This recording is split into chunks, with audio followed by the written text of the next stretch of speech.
gardaraysigoodiyo inaan gubo naftooda ayaan tala ku gooste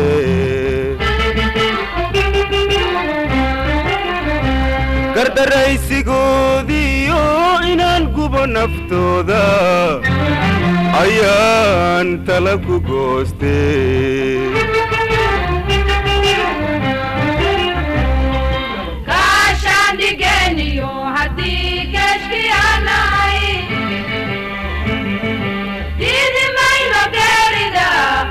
sigana mogorin anagana bushale gashan digeliyo hadi geskianai didi mayno gerida sigana mogorin anagana bushale 13 bishan Maars 2014 maalin Khamiis ay ahayd markii howlgalkii dib u xareynta ama looga sifeynayay qeybaha yar ee gobolka Hiiraan kaga sugan yihiin maleeshiyaadka kooxda shabaab laga bilaabay gobolka Hiiraan waxaana soo raacnay aniga iyo wariyaal kale kolonyo gaadiid military oo ay wateen ciidamada xoogga dalka Soomaaliyeed ee gobolka Hiiraan iyo kuwa amisoon ee dalka Djibouti iyadoo howlgalka horkacayay gudoomiyaha gobolka Hiiraan Cabdi Faarax Laqayo iyo banduulaha ciidamada amisoon General Subagle taliyaha ciidamada Djibouti ee Hirwalaal Colonel Cusman Dubad waxaana soo marnay wadada dhinaca koonfur galbeed ee qoraxsinka loo yaqaano waxaan soo marnay tuulooyin badan oo teedsanaa wadada waxaana mid u joogsanay deegaanadaasi ay dadka ku dhaqanna na soo dhaweeyeen iyadoo aan arag wax maleeshiyaadka shabaab ka tirsan oo naga hor yimid waxaana dadka deegaanadaasi ay noo sheegeen in ay halkaasi isaga carareen kooxda maleeshiyaadka shabaab isla markaana ay ku faraxsan yihiin waxaan muddo kooban ku sugnayn oo aan ku hakanay tuulada Rangabo iyadoo ay gudoomiyaha gobolka Hiiraan Cabdi Faarax Laqayo iyo banduulaha ciidamada amisoon General Subagle ay bilaabeen in ay caawiyaan dad xoolo dhaqato ah oo ceelal ku yaalay tuuladaasi markaasi ka waraabinayay xoolaha waxaana ay la waraabiyeen xoolaha iyagoona u muujiyay dareen farxadeed dhammaan tuulooyinkii aynu soo marnay badankooda dadkii ku dhaqnaa ayaa muujinayay in ay ku faraxsan yihiin in laga dulqaado dhibaatadii kooxda shabaab ay ku hayeen iyo curyaamintii dadka deegaanadaas ku dhaqan ee Soomaaliyeed waxaan soo soconnay muddo 9 saacadood mana jirin wax intaasi inaga hor yimid oo caqabada waxaan soo gaarnay tuulada Buuqda iyadoo markii aynu nimid tuuladaasi ay ahayd mid dadka ay nagu soo dhaweynayeen gudoomiyaha Israakiisha ayaa markaasi dadka kula hadlay tuulada waxaana loo sheegay in ay markaasi la shaqeeyaan ciidamada dhibaatadii ay ku hayeen shabaabkana laga dulqaaday hadda kadib degmada Buulobarto ahayd meesha sida tooska loo soo abaariyay isla markaana muddada ka badan 7 sano ay gacanta ku hayeen maleeshiyaadka kooxda shabaab ayaynu nimid qorax dhici waxaana kooxda shabaab ay isku dayeen in ay difaacdaan degmada balse waxa ay markaasi u bacbacdhigi waayeen quwadda ciidan ee xoogga dalka Soomaaliyeed iyo kuwa amisoon waxaana isla saacadii laga saaray degmada iyagoona kala firxaday qaybo badan oo wadooyin ka baxa degmadaasi ciidamada kolkii ay qabteen degmada Buulobarto waxa ay bilaabeen howlgal lagu xaqiijinayo amniga waxaana la baaray xafiisyadii ay ku dhibaateynayeen kooxda shabaab dadka waxaana ku aragnay waxyaabo kiimikaad oo laga sameeyo walxaha qarxa iyo maandooriyaal ay isticmaalayeen maleeshiyaadka kooxda shabaab waxaana dadka u sheegeen saraakiisha ciidamada in ay isdajiyaan iyagoo ay markaasi ku guuleysteen in ay helaan miinooyin badan oo ay kooxda shabaab ku aaseen goobo badan ay markaasi ku yaala gudaha degmada Buulobarto si ay ugu dhibaateeyaan dadka shacabka ee degmadaas ku dhaqan iyo ciidamada xoogga dalka Soomaaliyeed maalintii xigtay ee Jimcaha ahayd ay ciidamadu bilaabeen howlgal lagu baarayay xaafadaha magaalada waxaana la baarayay ilaa iyo galabtii oo la soo qabtay rag ka tirsanaa kooxda argagixisada ee shabaab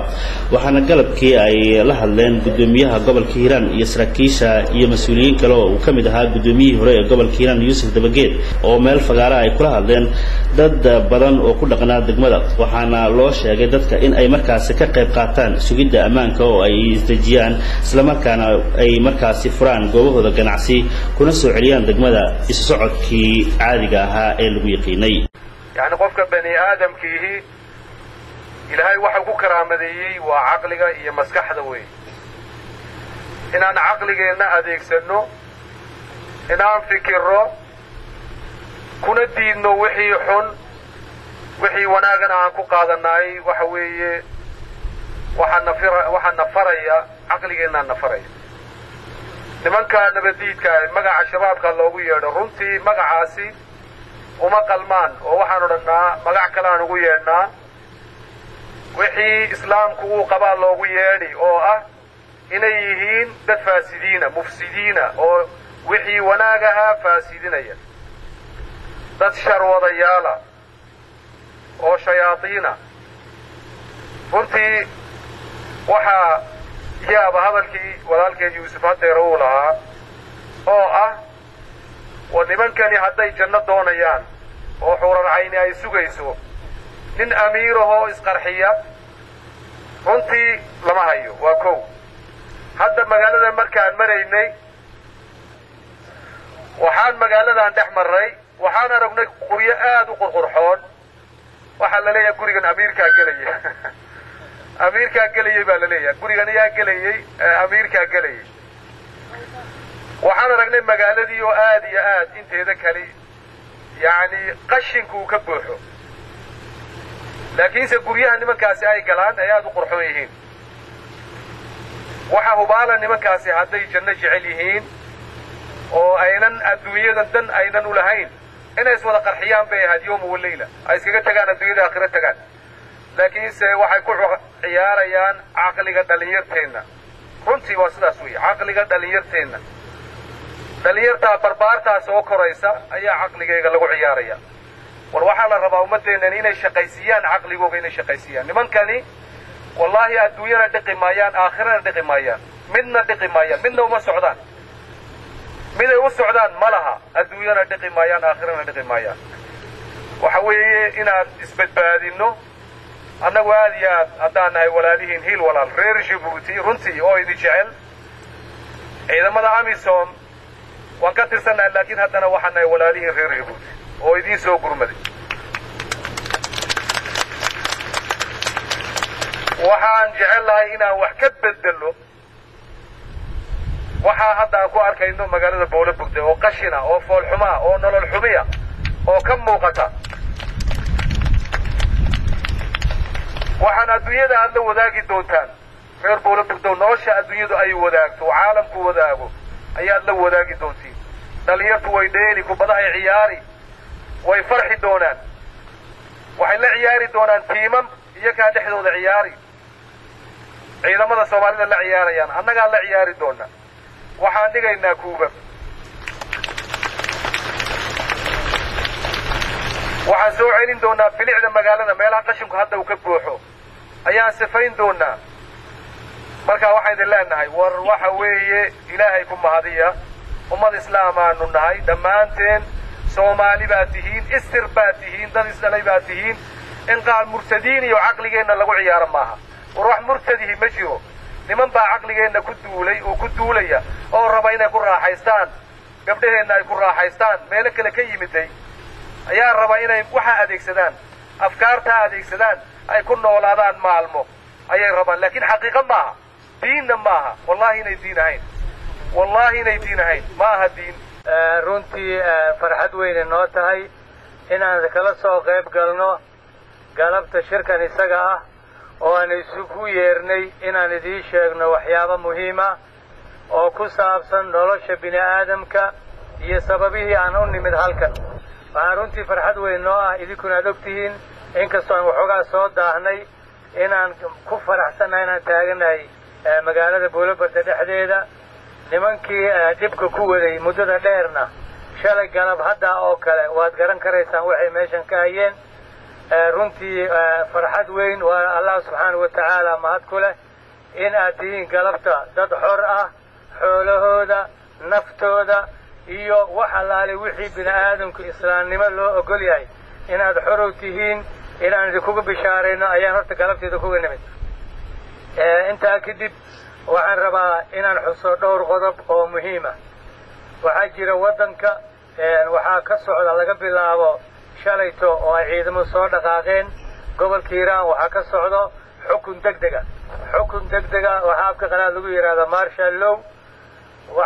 wax allaalihi wixii u baahnaa maxkamado iyo in sharci la geeyo iyadoo haddana qofna aan sharci la'aan waxba la qaadaynin haddana qofka in la qaban karo si degdega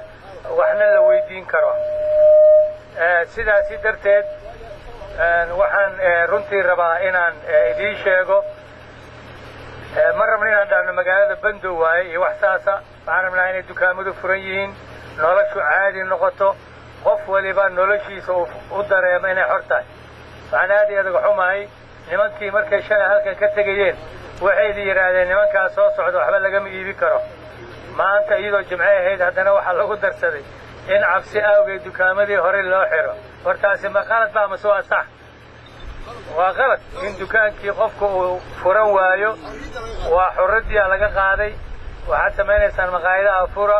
ganacsigu ha furnaado balse qofkii qaatay nimankii iyaga ah amarkoodii oo korontada soo dayn waaya oo furi waaya maxay ahayd dukaamadii iyo ganacsigii ummadda cunaqabateeya waxaan u qaadanaynaa inuu u shaqaynayay nimankii meeshaan ka tegey maleeshiyaadka shabaab oo ka xun ka xoreynta laga sifeeyey degmada buulaburte ayaa dib isu soo aruursaday habeenkii labaad weerarkii lagu yiqiinay ee fulinimada ahaa ee ku dhufo ka dhaqaaqdana ku soo qaaday degmada balse waxa ay kala kulmeen ciidamada xoogga iyo kuwa amisom dharbaaxa culus si kastaba degmada buulaburte oo halbowle u ahayd isu socodka maleeshiyaadka shabaab isla markaana muddo 7 sano ah laga soo abaabulayay dhibaataynta dalka iyo ummadda Soomaaliyeed ayaa hadda nabad ah iyadoona dadka degan degmada oo cadaadis fara badan ay ku hayeen maleeshiyaadka shabaab hadda ay ku faraxsan yihiin nabadda iyo xornimada ay heleen waxaana wali socda howlgalka lagu sugayo ammaanka inkastoo wali ay socdaan howlgal dib u xoreyn ah deegaano badan oo wali hadsan gobolka Hiiraan. Iyaas Axmed Cilmi warbaahinta qaranka degmada Buulaburte ee gobolka Hiiraan.